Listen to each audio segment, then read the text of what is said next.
সবাইকে শুভ দুপুরের অনেক অনেক শুভেচ্ছা। দুপুরে রান্নাবান্না শেয়ার করছি। ভাত হাঁড়িটা আগেই মেজে ফেলেছি, তাই জন্য ভাতটা এই বাটিতে রেখে দিয়েছি, সুবিধা হয়। নাহলে হাঁড়িটা থাকে না, মনে হয় কি বেসিনে কত বাসন রয়েছে। আচ্ছা, দুভাগে ভাগ করে রেখেছি, একটু বেশি আছে তাই। আর এখানে করেছি আলু পেঁপে সয়াবিন দিয়ে নিরামিষ তরকারি, শুধু টমেটো দিয়ে আর কাঁচা লঙ্কা যেরকম নর্মাল মশলা দেয়। আর এটা হচ্ছে পাতলা মাছের একটু পোস্ত দিয়ে করেছি, আর পেঁয়াজ দিয়েছি অল্প করে, ব্যাস। আর এখানে একটু আমের টক আছে, আলু কুমড়ো ভাজা ডাল দিয়ে খাওয়ার জন্য। আর এখানে করেছি মুসুরির ডাল, অল্প একটু শশা রেখেছি, ব্যাস এটাই।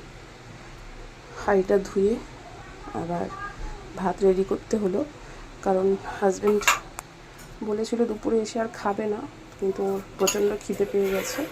তো যেটুকু ভাত আছে হবে না, তো ভাবলাম একেবারে ভাত চাপিয়ে দিয়ে আর রাতের ভাতটা একেবারে করে নেবো। তো আবার চাল ধুয়ে বসাতে হবে। এখন এত তাড়াতাড়ি চলে আসবে না, মানে আমরা খেয়ে দিয়ে নেবো। ও বললো 3:30 বেজে যাবে হয়তো। তো আবার একটুখানি এক মুঠ চালের ভাত বসাবো, কি রাতের ভাতটা একেবারে করেই নিচ্ছি। চলো তাহলে খাওয়া দাওয়া সেরে নিই, মানে আগে মেয়েকে খাওয়াবো, তারপরে আমি খাবো।